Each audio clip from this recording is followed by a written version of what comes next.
প্রতিটি জিনিস তৈরি হওয়ার একটা জায়গা আছে যেখান থেকে জিনিসগুলি তৈরি হয়। আমরা টুপি পরেছি, টুপি তৈরি হওয়ারও জায়গা আছে। আমরা পরনে যে জামা, এই জামার কাপড়টা তৈরি হওয়ার জায়গা আছে। আমরা যে জুতা পরেছি পায়ে, ওটা তৈরি হওয়ারও জায়গা আছে, ফ্যাক্টরি আছে। মোহতারাম হাজরিন, নিঃসন্দেহে মানুষ তৈরিরও একটা ফ্যাক্টরি আছে। মানুষ তৈরির ফ্যাক্টরি তামাম পৃথিবীতে ওয়ানলি ফর ওয়ান, শুধুমাত্র একটা, সেটা হলো নারীর পেট। মানুষ তৈরি হয় কোথায়?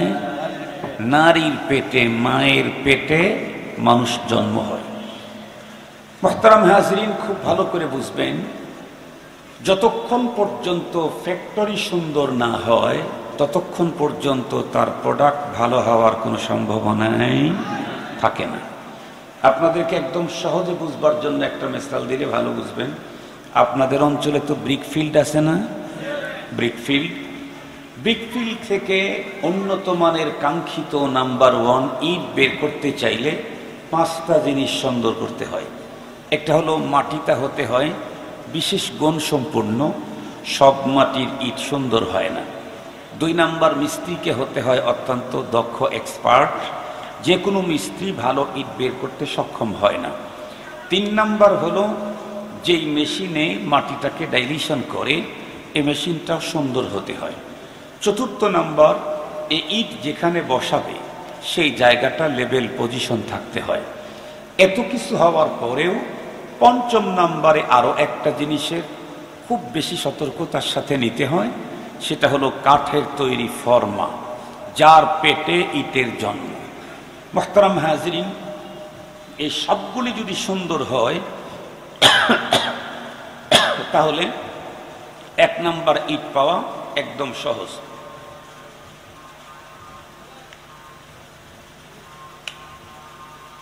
মনে করেন মাটি বিশ্ব সেরা,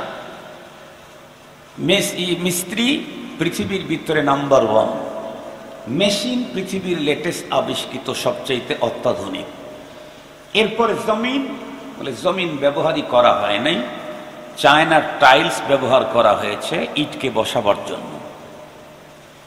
সব ঠিকঠাক, কিন্তু ইট যেই ফর্মার পেটে জন্ম নেয় এই ফর্মাটাই শুধু বাঁকা, আর সব ঠিকঠাক আছে। বলুন তো দেখি, কিয়ামত পর্যন্ত চেষ্টা করে উন্নত মাটি দিয়ে, উন্নত মেশিন, উন্নত মিস্ত্রি চায়না টাইলসের উপরে ইট বসাইলেও একটা সোজা ইট কি কিয়ামত পর্যন্ত সম্ভব? কেন? ইটের জন্ম যার পেটে, সে নিজেই বাঁকা, সোজা ইট পৃথিবীতে আসবে কেমনে? মোহতারাম হাজরিন, খুব ভালো করে বুঝবেন, আদর্শবান মানুষ পেতে চাইলে 2 জন মানুষকে আদর্শ হতে হবে। একটা হলো বাবা আর একটা হলো মা। বাবাকে আদর্শবান হতে হবে, মাকে আদর্শবতী হতে হবে। তাহলে আদর্শবান বাবা আর আদর্শবতী মায়ের পেট থেকে যেই সন্তান জন্ম নিবে সে হবে এই যুগের আব্দুল কাদের জিলানি, সে হবে হুসাইন আহমদ মাদানি, সে হবে মুঈনুদ্দিন চিশতি। সুবহানাল্লাহ বলেন। পক্ষান্তরে বাবা যদি হয় বাবাখোর, বাবাখোর বুঝেন নাকি? ট্যাবলেট খায়, ট্যাবলেট।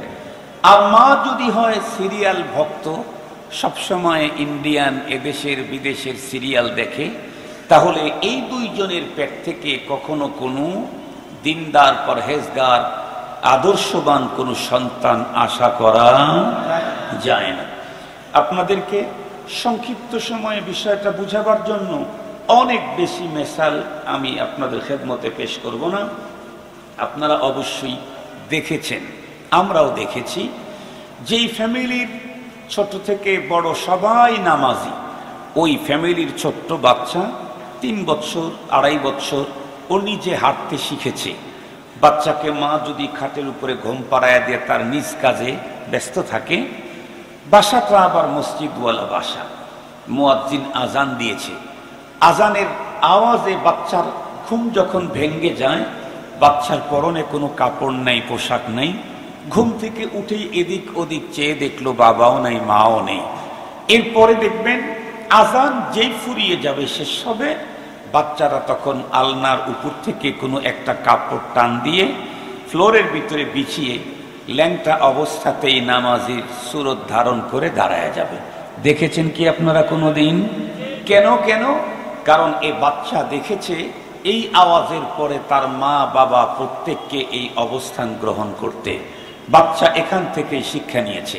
পক্ষান্তরে দেখবেন যে বাড়ির সবাই বিড়ি খায়, ভাই বিড়ি খায়, চাচা বিড়ি খায়, দাদা বিড়ি খায়, বাবা বিড়ি খায়, ওই বাড়ির দেখবেন 5 বছরের বাচ্চা ও পাটখড়িটাকে ভেঙ্গে এক কর্নারে আগুন লাগায়া বাড়ির এক কর্নারে গিয়া দাদার সুন্নত জারি করে দেয়। দেখছেন আপনারা? দেখছেন? কখনো চোখে পড়েছে? এই ছোট্ট বাচ্চাটা এগুলি শিখলো কোথায়? শিখেছে হলো বাবা আর মা, তার পরিবেশের কারণে ওরা শিখেছে। কারি তৈয়ব সাহেব রহমতুল্লাহ আলাইহি খুতুবাতে হাকিমুল ইসলামের ভিতরে লিখেছেন, পৃথিবীর প্রথম টিচার হলো মা। পৃথিবীর প্রথম টিচার মা। পৃথিবীর প্রথম বিদ্যালয় হলো মার পেট, মার কোল। এটা হলো প্রথম বিদ্যালয়। সঙ্গত কারণে আদর্শবান মানুষ পেতে চাইলে বাবাকেও আদর্শবান হতে হবে, মাকেও আদর্শবতী হতে হবে। তবে বাবা 10% আর মাকে হতে হবে 90%, 90%। কেন? সন্তান ধারণে বাবার চাইতে মায়ের ভূমিকা অনেক অনেক অনেক গুণে বেশি। সঙ্গত কারণেই বাবার চাইতে মাকে আরো প্রথম নাম্বারে দিনদার হতে হবে। আপনারা দেখেছেন কিনা, মনে পড়ে কিনা, আমরা যখন ছোট ছিলাম তখন শীতকালে ভাতের ভিতরে পানি দিত না। ওই কি বলে বাসি ভাত, ঠান্ডা ভাতটা সকালবেলায় বিভিন্ন জিনিস দিয়ে এটা সুন্দর করে সাইজ করে সবাই খেত। তো খাওয়ার পরে ছোট ছোট বাচ্চাগুলি খেলার সাথীদেরকে নিয়ে তখন বিভিন্ন এলাকায় ছড়ে ছিটে যাইত। তো তখন দেখতাম ছেলেগুলি জমিনের ভিতরে পাটখড়ি এটাকে পুঁতে রেখে একটার সাথে আর একটার সংযোগ দিয়ে এর উপরে কলা গাছের এই পাতা দিয়ে ঘর বানানোর কাজ করত। আর ওই জায়গাতে ঘরের ভিতরে বসে বসে ছোট্ট মেয়েগুলি কি করত? ওরা জমিন খনন করে চুলা তৈরি করত। মিশামিশি ছোট ছোট খুঁটি বাটিগুলি উঠে দিত, ভিতরে কিছু ময়লা অথবা কোনো গাছের পাতা পুতা দিয়া রান্নার কাজ শুরু করত। আবার মাঝে মাঝে কি বলতো, এমনিতেই হাত টান দিয়ে বলতো আগুন লেগেছে। আবার মাঝে মাঝে চেখে বলতো লবণ বেশি হয়েছে। ঠিক বললাম না? ঠিক বললাম? এই কথাগুলি আগের একজন কবিতার কবিতাতে প্রকাশ করেছিলেন। নরুপুষি আইসা শফি সবাই এসেছে, আমবাগিচার তলায় আজি তারা হেসেছে, রাধুনীদের রাধা বাড়ার পড়ে গেছে ধুম, বৈশাখ মাসের এই দুপুরে নাই যে কারো ঘুম, বাপ মা তাদের ঘুমিয়ে আছে এই সুযোগে পেয়ে, বনভোজনে মিলেছে আজি দুষ্ট কটি মেয়ে, কেউ বা বসে হলদি বাটে, কেউ বা রাতে ভাত, কেউ বা বলে দুত্তুরি ছাই পুড়ে গেল হাত। এই যে দুত্তুরি ছাই পুড়ে গেল হাত, আগুন নাই, আগুনের লেশমাত্রাও নাই। শিখলো কোথার থেকে? কোন ইউনিভার্সিটিতে গিয়েছিল? নাকি তখন বড় ফোন ছিল? রিসিপি দেখেছে? কথা বলেন না কেন? রিসিপি দেখেছে?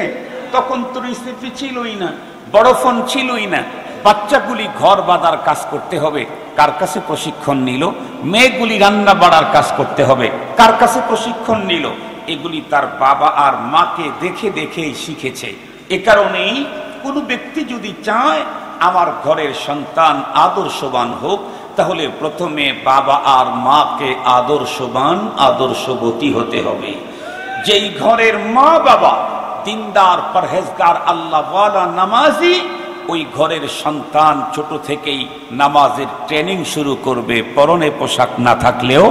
পক্ষান্তরে যেই বাড়ির বাবা মা ধর্মকর্ম থেকে অনেক দূরে, দেখবেন ওই সন্তান ছোটবেলা থেকেই নাস্তিকতার দুর্গন্ধ তার কথা থেকে বের হবে।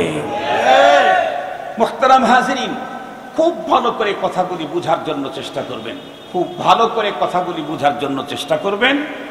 আমাদের দেশে প্রত্যেকেই চেষ্টা করতেছি আদর্শবান মানুষ দরকার, আমার ফ্যামিলিতে দরকার, আমার ঘরে দরকার, কিন্তু আদর্শবান মানুষ তৈরির সব পথ বন্ধ করে দিয়েছি। আজকে একটু তাকায় দেখেন না স্কুল কলেজগুলোর দিকে। একটা সময় তো আমরা হুজুরদেরকে ওয়াজ করতে শুনেছি, অভিভাবকদেরকে হায় হুতাশ করতে দেখেছি কি, ছেলেরা কলেজে গেলেই সিগারেট খায়, ছেলেরা ভার্সিটিতে গেলেই মাদকাসক্ত হয়, এই জাতীয় কথা। এখন কি দেখেন, এখন তো স্কুলে ছেলেরা তো মাদকাসক্ত হয়, স্কুল কলেজ ইউনিভার্সিটির মেয়েরাও এখন প্রতিযোগিতার সাথে সিগারেট খায় আর মাদক গ্রহণ করে। মেয়েরা এখন মাদকাসক্ত, মেয়েরা এখন সিগারেট খোর। এই তুমি আই নাই, আমি আমার দুই চোখ দিয়ে দেখে এসে বলতেছি, গল্প না। আমি তো ঢাকা শহরের 2টা মসজিদে জুমার নামাজ পড়াই, সঙ্গত কারণে ঢাকাতে অনেক সময় রাত্রে চলাফেরা করতেই হয়। রাত্রে চলাফেরা করতে গিয়ে দেখি রাস্তার ভিতরে দাঁড়িয়ে দাঁড়িয়ে কপতি 2 জনে মিলে সিগারেট খাচ্ছে, 2 জনে মিলে ট্যাবলেট খাচ্ছে। ছেলেরা তো খায়, মেয়েরাও খায়। আপনারা শুনলে অবাক হবেন, বাংলাদেশের শিল্পপতিদের ভিতরে কোনো একজন তার বাসায় আমাকে নিয়ে গেল, আমি সেখানে গেলাম। যাওয়ার পরে কমপ্লিট আমার সামনে যেটা করতে ছিল সেটি হলো যে সে তার ছেলেকে বিয়ে করাইছে। বিয়ে করানোর পরে নববধূ তার ছেলেকে অফার দেয়, চলো আজকে বোতল খাই। ছেলেকে স্বামীকে স্ত্রী অফার দেয়, আজকে চলো আজকে 2 জনে মিলে বোতল খাই। এই হলো বাংলাদেশের মুসলিম নারীদের অবস্থা। দিন যত গড়তে থাকবে অবস্থার ততই ভয়াবহতা বাড়তে থাকবে। এগুলি থেকে মুক্ত করতে চাইলে সর্বপ্রথম যে কাজটা করতে হবে সেটা হলো মানব তৈরির কারখানা মা জাতিকে সোজা করতে হবে। সোজা, যতক্ষণ পর্যন্ত মা জাতি সোজা না হবে ততক্ষণ পর্যন্ত একজন ভালো মানুষ এই পৃথিবীতে আশা করা যায় না।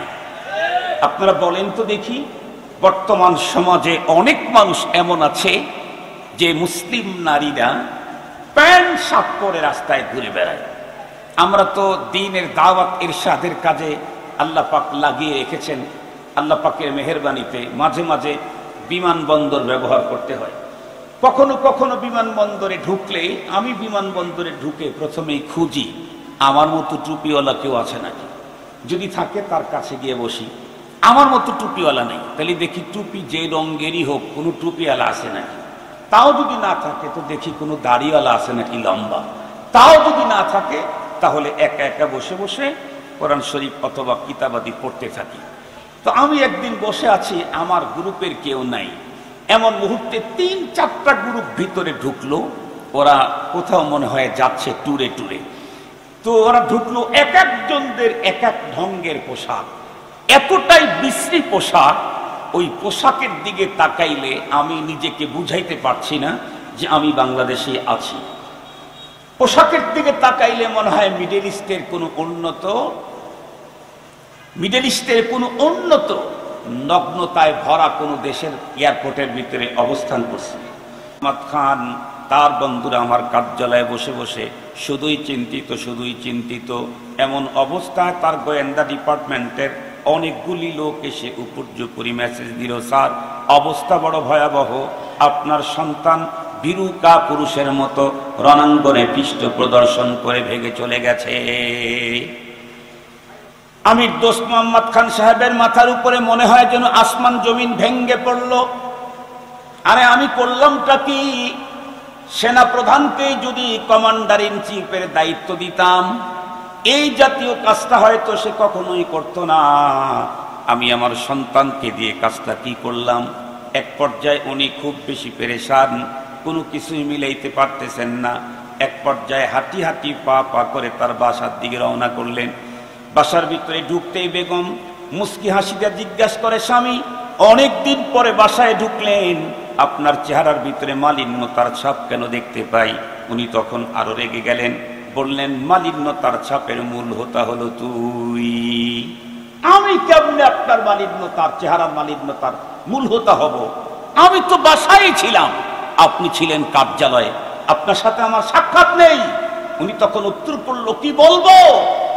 এই গুরুত্বপূর্ণ কাজে তোর সন্তানকে কমান্ডার ইন চিফের দায়িত্ব দিয়েছিলাম, এখন দেখি উপর্যুপরি গোয়েন্দা এসে আমাকে রিপোর্ট করলো তোর সন্তান ভীরু কা পুরুষের মতো পৃষ্ঠ প্রদর্শন করে রণাঙ্গন থেকে ভেগে গেছে। যেমনই এ কথা বলছে, ওনার স্ত্রী তখন উত্তর করলেন, কাল্লা লা ইউমকিন হাদা আবাদা, না না না, এটা কখনোই হতে পারে না। তাম দুনিয়া আমাকে রিপোর্ট করলে আমি তার মা আমার সন্তানের ব্যাপারে এই রিপোর্ট রিসিভ করতে পারি না। বাদশা আরো রেগে গেলেন। তখন তো দূরালাপন ছিল না, ফোন ছিল না, খোঁজ নেওয়ার কোনো ব্যবস্থা নাই। বাদশা রেগে গিয়ে বললেন, তোরা নারী জাতি, এক্সেস কথা বলা তোদের জাতিগত অভ্যাস। তুই কি রণাঙ্গনে গিয়েছিলি? কয় না, যাই নাই। আমার গোয়েন্দারা রণাঙ্গন থেকে এসে আমাকে রিপোর্ট করেছে। এরপরেও আল্লাহর বান্দি আমির দোস্ত মোহাম্মদ খান সাহেবের স্ত্রী বললেন, স্বামী গো, কথা বেশি বলতে চাই না, যেই রিপোর্ট আপনার গোয়েন্দারা করেছে এই রিপোর্ট যদি দুনিয়ার অন্য সকল মানুষ করে, আমি মা আমার সন্তানের এই রিপোর্ট আমি মেনে নিতে পারি না। বাদশা তখন রেগে গেলেন, স্ত্রীকে বকাঝকা করতে করতে বাড়ি থেকে আবার বেরিয়ে গেলেন। আসেন তার কার্যালয়ে, শুধুই প্রতিটি মুহূর্তে নতুন নতুন আতঙ্ক তাকে বন্ধুরা আমার চিরে চিরে খেয়ে ফেলছে। এমন মুহূর্তে দেখলেন একটা সময় বিজয়ের পতাকা উড্ডীন করে বিজয়ের গান গাইতে গাইতে কারা যেন রাজপ্রাসাদের দিকে আগায়। আমির দোস্ত মোহাম্মদ খান চিন্তা করলেন, নিঃসন্দেহে শত্রু দলই আসতেছে প্রাসাদ দখল করার জন্য। প্রাসাদ তো দিয়েই দিতে হবে, তবে আমি কোন দিক দিয়ে গেলে আমার জীবন আর ইজ্জত রক্ষা করতে পারবো। এই জন্য জানালাটা খুলে একটু তাকালেন, কিন্তু আল্লাহ, তাকানোর পরে যা দেখলেন উনি এখন নিজের চোখকেই বিশ্বাস করতে পারছেন না। উনি তাকায় দেখতেছেন বিজয়ের পতাকা তার ছেলের হাতে। আল্লাহু আকবার বলেন। উনি চেয়ে দেখতেছেন বিজয়ের পতাকা তার ছেলের হাতে। বিজয়ের গান গেয়ে প্রাসাদের দিকে আগাচ্ছে তার সৈনিকেরা। উনি চিন্তা করলেন, আমি কি ধান্দায় আছি নাকি কল্পনার জগতে, না আমি এগুলি কি দেখছি স্বপ্নের জগতে। হাঁটি হাঁটি পা পা করে দরজার দিকে আগায় গেলেন। দরজা খুলে দেখলেন, না, সত্যি তো আমার ছেলের হাতে বিজয়ের পতাকা। তখনও উনি নিজেকে বিশ্বাস করতে পারতেছেন না। কেন? ওই যে গোয়েন্দাদের রিপোর্টের কারণে এতগুলি গোয়েন্দা আমাকে মেসেজ দিল, সন্তান বীরু কাপুরুষের মতো রণাঙ্গন ছেড়ে চলে গেছে পৃষ্ঠ প্রদর্শন করে। এখন দেখি বিজয়ের পতাকা আমার ছেলের হাতে। এরপরে হাঁটি হাঁটি আগায় গেলেন। এক পর্যায়ে তার সন্তান সোজা এসে বাবাকে আলিঙ্গন করলেন, মুআনাকা করলেন, বাবাকে সুসংবাদ দিলেন, বাবা, শত্রু দলকে এমন ভাবে পরাজয় বরণ করানো হয়েছে, আগামী 100 বছরের ভিতরে বাইরের কোন শক্তি আফগানিস্তানের দিকে তাকাবার সাহস আর করবে না। এখন তো কাজ ছিল হলো বিজয় বেশে যেই সৈনিকেরা এসেছে তাদেরকে লাল গালিচার সংবর্ধনা দেওয়া, তাদেরকে পুরস্কৃত করা। বাদশাহ তাদেরকে সংবর্ধনা না দিয়ে বললেন, একটু সবর করো, আমি একটু আসি, তোমরা এখানে বসো। উনি দৌড়ে চলে গেলেন তার বাসাতে। বাসায় ঢুকতেই মধুর কণ্ঠে স্ত্রীকে ডাকছিলেন, বেগম বেগম। স্ত্রী মুস্কি হাসি দিয়ে সে বলে, কি হলো আজকে আবার? কয়েকদিন আগেই তো আমাকে বকাঝকা করতে করতে বাড়ি থেকে বেরিয়ে গেলেন, আজকে আবার মধুর কণ্ঠে ডাক দিচ্ছেন, ব্যাপারটা কি? কয়, আর কথা বলো না, আসো আমার কাছে। আসলে স্ত্রীকে আলিঙ্গন করলেন, কপালে চুমু দিয়েই দরায় ধরে ডেকে বলে, স্ত্রী, সরি, তুমি আমাকে ক্ষমা করে দাও। আমি ভাবতেই পারি নাই রাজপ্রাসাদে বসে বসে আল্লাহকে তুমি এত আপন করেছো কবে, আমি ভাবতেই পারি নাই। স্ত্রী স্বামীকে ডেকে বলে, স্বামী, আপনি এগুলি কি বলেন? আমির দোস্ত মোহাম্মদ খান ডেকে বলে, স্ত্রী, আর কতক্ষণ পর্যন্ত তুমি তোমার আসল চেহারা, আসল তোমার গুণাগুলি তুমি ঢেকে রাখবা? আর ঢেকে রাখার টাইম নাই, কারণ আমার গোয়েন্দারা রিপোর্ট করেছিল আমার সন্তান বীরু কাপুরুষের মতো রণাঙ্গনে পৃষ্ঠ প্রদর্শন করে চলে এসেছে। আর এই রিপোর্টটা তুমি 1 সেকেন্ডের জন্য গ্রহণ করো নাই, তুমি উড়িয়ে দিলে। তুমি তো ওই জায়গায় যাও নাই, আল্লাহর সঙ্গে গভীর সম্পর্কের কারণে তুমি ওই জায়গার প্রকৃত অবস্থা বলতে পেরেছ। সত্যি তো গোয়েন্দাদের রিপোর্ট মিস হলো, তোমার রিপোর্টটাই সত্য হলো। স্ত্রী তখন ডেকে বলে, না না স্বামী, আপনি ভুল বলছেন। আমি কখনো রাজপ্রাসাদের ভিতরে বসে আল্লাহর এত প্রিয় হতে পারি নাই। আল্লাহর প্রিয় হতে চাইলে রাজপ্রাসাদের এই উন্নত বিছানায় থেকে আল্লাহর প্রিয় হওয়া যায় না। কবি বলেন, আত্তার হো রুমি হো রাজি হো গজালি, कुछ काम नहीं आता जुज आह सेहरगाही। अत्तार हो रूमी हो राजी हो गजाली, कुछ काम नहीं आता जुज आह सेहरगाही। আরেকজন বাংলা কবি বলেন, বসন ছিনিয়ে রেশম জড়ায়ে কি দোষে চাপালে জুলুম, প্রভু প্রেমিকের নহে যে এ বেশ এ কথা নাই কি মালুম, এ কথা নাই কি মালুম। স্ত্রী ডেকে বলে, স্বামী গো, আল্লাহর সঙ্গে সম্পর্ক করতে চাইলে প্রাসাদ ছাড়তে হয়, তাহাজ্জুদের মুহূর্তে উঠে কান্না করে চোখের পানি দিতে হয়, তাছাড়া কখনো আল্লাহ পাকের সঙ্গে গভীর সম্পর্ক জড়ানো যায় না। ডেকে বলে, তাই তুমি কিভাবে বললে? উনি তখন উত্তর করলেন, স্বামী, এই খবরটা আপনাকে আমি দিতে চেয়েছিলাম না, কিন্তু আজকে না দিয়ে পারলাম না। স্বামী, আপনার গোয়েন্দা যদি রিপোর্ট করতো যে আমার সন্তান রণাঙ্গনে টুকরো টুকরো হয়ে জমিনের ভিতরে পড়ে আছে বিক্ষিপ্ত আকারে, তাহলে আমি গ্রহণ করতাম। কিন্তু আপনার গোয়েন্দারা রিপোর্ট করেছে আমার সন্তান বীরুকা পুরুষের মতো রণাঙ্গন থেকে পৃষ্ঠ প্রদর্শন করে চলে আসছে। এই রিপোর্ট আমি মা আমার সন্তানের জন্য মেনে নিতে পারি না। কেন মেনে নিতে পারি না স্বামী? শুনেন, এই সন্তান যেদিন আমার পেটে আসে সেই দিন থেকে সন্তান ভূমিষ্ঠ হওয়ার আগ মুহূর্ত পর্যন্ত আমি আমার এই চেহারা ভিন্ন কোনো পুরুষকে দেখতে দেই নাই। স্বামী গো, সন্তান যখন আমার পেটে আছে তখন থেকে সন্তান ভূমিষ্ঠ হওয়া পরবর্তী দুগ্ধ পান করাকালীন পর্যন্ত আমি আমার মুখ থেকে একটা ফাহেসা কথা, একটা মিথ্যা কথা বের করি নাই। স্বামী গো, আমি যতক্ষণ পর্যন্ত সন্তান আমার পেটে ছিল ততক্ষণ পর্যন্ত এক ওয়াক্ত নামাজ আমি কাজা হতে দেই নাই। প্রতিদিন আল্লাহর কালাম কমপক্ষে 2 টাইম পড়তাম।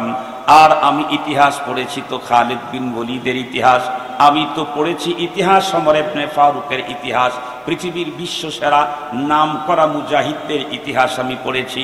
এরপরে সন্তান যখন জন্ম নিল আমি দ্বীনি ধর্মীয় সকল নিয়ম কানুন মেনে এই সন্তানটাকে বড় করলাম। আমার সন্তান যতক্ষণ পর্যন্ত আমার স্তনের দুগ্ধ পান করেছে অতক্ষণ পর্যন্ত ভিন্ন কোনো পুরুষের সঙ্গে দেখা দেই নাই, কাউকে বকা দেই নাই, কখনো মিথ্যা কথা বলি নাই। সন্তান যতই তৃষ্ণায় কাতর হয়ে যেত, ক্ষুধায় কাতর হয়ে কান্না করত, যতক্ষণ পর্যন্ত ওযু করে কমপ্লিট পবিত্রতা অর্জন না করতাম অতক্ষণ পর্যন্ত সন্তানের মুখে আমার স্তন দিতাম না। স্বামী গো, এত কিছু মেনে যেই সন্তানটাকে পেটে ধারণ করলাম, যেই সন্তানকে দুগ্ধ পান করাইলাম, যেই সন্তানকে ছোট্টবেলায় নীতি নৈতিকতা শিষ্টাচার ইসলামী তাহজিব তামাদ্দুন শিক্ষা দিলাম, ওই সন্তান রণাঙ্গনে টুকরো টুকরো হয়ে পড়ে আছে কথা বললে স্বীকার করতাম, বিশ্বাস করা যেত। কিন্তু রণাঙ্গন থেকে বীরুকা পুরুষের মতো চলে এসেছে এমন আদর্শহীন সন্তান আমি তো জন্ম দেই নাই। মুহতারাম হাজিরিন, যতটুক পর্যন্ত মাইকের আওয়াজ যায় আমি এখান থেকে একটা নসিহত আপনাদেরকে অর্জন করার জন্য বলছি। রব্বে করিম কোরআনে হাকিমে অনেক ওয়াকিআত কিসাস বয়ান করেছেন, শেষে বলেছেন ফাতাবিরু ইয়া উলিল আবসার। এখান থেকে এই ঘটনার বাঁকে বাঁকে ফাঁকে ফাঁকে যে নসিহা আছে, যে উপদেশ আছে, যে শিক্ষণীয় বিষয় আছে, এগুলি আমাদেরকে শিক্ষা গ্রহণ করা দরকার। আমি মুসলিম মাদেরকে বলতে চাই, ভাইদেরকে বলতে চাই, আজও দুনিয়াতে আব্দুল কাদের জিলানী জন্ম হতে পারে, আজও মঈনুদ্দিন চিশতির জন্ম হতে পারে, আজও দুনিয়াতে আব্দুল কাদের জিলানী তৈরি হতে পারে, হুসাইন আহমদ মাদানী তৈরি হতে পারে। নবুয়তের দরজা বন্ধ হয়েছে, বিলায়েতের দরজা কিয়ামত পর্যন্ত বন্ধ হবার নয়। নবী কোন নারী হতে পারে না, কিন্তু ওলি নারী হতে পারে। এ কারণেই আমার ঘরের সন্তান ছেলে হোক আর মেয়ে হোক তাকে আল্লাহর ওলি বানানো, এর জন্য প্রথম পদক্ষেপ নিতে হবে মাকে, এরপরের পদক্ষেপ থাকবে হলো তার বাবার। দুইজনে মিলে ছোটবেলা থেকেই যদি সন্তানটাকে নীতি নৈতিকতা শিষ্টাচারের শিক্ষা দেয়, বিলখুসুস সন্তান যখন পেটে আছে, যত দূর পর্যন্ত মায়েরা আছেন আমার কথাটা একটু ভালো করে শুনবেন। ওমা, পৃথিবীতে অনেক কিছু তৈরির ফ্যাক্টরি আছে, স্বর্ণকে সুন্দরভাবে নানা অলংকার তৈরি করার ফ্যাক্টরি আছে, আরো কত কিছু আছে। সবচেয়ে দামি ফ্যাক্টরি হলেন আপনারা। রাসূল করিম সাল্লাল্লাহু আলাইহি ওয়াসাল্লাম বলেছেন, আদ-দুনিয়া কুল্লুহা মাতা ওয়া খায়রু মাতা'id দুনিয়া আল মারআতুস সালিহা। পৃথিবীর সবকিছুই হলো আমাদের জন্য সম্পদ, তবে সবচেয়ে শ্রেষ্ঠ সম্পদ হলো, কথা বলেন না কেন, আদর্শ নারী। আদর্শবতী নারী হলো পৃথিবীর শ্রেষ্ঠ সম্পদ। এ কারণেই তো পয়গম্বর বলেছেন, হুব্বিবা ইলাইয়া মিন দুনিয়াকুম সালাস, এই পৃথিবীর তিনটা জিনিস আমার কাছে বড় প্রিয়। তার ভিতরে এক নাম্বার হলো আত্মীব। আচ্ছা ঠিক আছে, কতক্ষণ? আচ্ছা 15, ঠিক আছে, 15 মিনিট। মুহতারাম হাজিরিন, বড়দের হুকুম মানা হলো আমাদের কাজ। বড়দের হুকুম মানাই, কথা বলেন, আমাদের কাজ। আমার ছোট্ট জীবনে আমি যেটা দেখেছি, কেউ যদি আমাকে জিজ্ঞাসা করে, অনেক সময় জিজ্ঞাসা করে কেন অন্য কোনো দিক থেকে বড় না হলেও এখন চুলদাড়ি পেকে গেছে, তো এই একটা দিক দিয়ে বড় হয়ে যেতেছে। অন্য কোনো দিক থেকেই বড় না, চুলদাড়ি ধীরে ধীরে পাকতেছে, এই জন্য একটা দিক থেকে বড় হয়ে যাচ্ছে। মুহতারাম হাজিরিন, এ কারণে অনেকেই জিজ্ঞাসা করে অনেক সময়, হুজুর এভাবে আপনি একেবারে গ্রামের মানুষ, আমি কিন্তু একদম অজপাড়া গ্রামে থাকি। আমি রাজধানীতে একটা বাসা ভাড়া নিয়েছি, তা 6 মাস হয়। 6 মাসের মধ্যে 8-9 মাস হয়, 6 মাস ছিলাম, আর 2 মাস হয় আবার গ্রামের বাড়িতে চলে গেছি। একেবারে অজপাড়া গ্রামে আমার বাড়ি, পড়ালেখাও আমার ওইখানে, আমার আব্বার প্রতিষ্ঠিত মাদ্রাসা বেতুয়া মাদ্রাসাতে। শুধু দাওরায়ে হাদিসটা পড়েছি, আল্লাহ পাক নসিবে রেখেছিলেন শেখুল হাদিস আল্লামা আজিজুল হক রহমাতুল্লাহি আলাইহির কাছে জামিয়া রহমানিয়াতে 1 বছর পড়েছি। তাও গ্রামের ছেলে, সারা জীবন বাড়িতে খেয়ে মাদ্রাসায় পড়েছি, বুঝেন তাইলে মুহতারাম হাজিরিন। এরপরে আল্লাহ পাক বড়দের সাথে সম্পর্ক করাইলেন কেমনে? আমি বড় হই নাই, উহিব্বুস সালিহিন লাস্তু মিনহুম, বড়দেরকে আমি মুহাব্বত করি, আমি বড় না। বড়দেরকে আমি মুহাব্বত করি, আমি বড় না। বড়দেরকে মুহাব্বত কেন করি? লাআল্লাল্লাহ ইয়ারযুকুনি সালাহা, যাতে করে রব একদিন বড়দের ভালোবাসার কারণে আমাকেও বড়দের সিরিয়ালে এক কর্নারে একটু জায়গা করে দেন। তো মুহতারাম হাজিরিন, অনেকে জিজ্ঞাসা করে যে হুজুর এইভাবে এই পর্যন্ত আসতেন কেমনে? আমি বলি যে 2টা জিনিস। নাম্বার 1, আমি ছোট্ট আমার যে জীবনের একটা ফিকির আছে, সেই ফিকিরে দেখেছি দুনিয়ার লাইনে বলেন আর দ্বীনের লাইনে বলেন, বড়দেরকে অমান্য করে পৃথিবীতে কেউ বড় হতে পেরেছে আমার জানা নাই। দুনিয়ার লাইনে দেখেন আপনাদের অঞ্চলের বর্তমান এমপি কে হবে? আগের কোন এমপির আপনজন অথবা পিএস অথবা তার সাথে থাকতো, তারাই এখন এমপি। বঙ্গবন্ধুর যারা ব্যাগ বহন করত, এরা এখন দলের মহাসচিব। বঙ্গবন্ধুর যারা ব্যাগ বহন করত, তারা এখন মন্ত্রী। এটাই নিয়ম। বড়দের সাথে থাকলে বড়দা চলে যাবে, সেই জায়গাতে যিনি সাথে ছিলেন তাকে বসায়া যাবে। দ্বীনের লাইনেও তাই। দেখেন না, শেখুল হাদিস রহমাতুল্লাহি আলাইহি ওনার মুসনাদে কারা বসতেন এখন? যারা ওনার সাথে সাথে থাকতেন।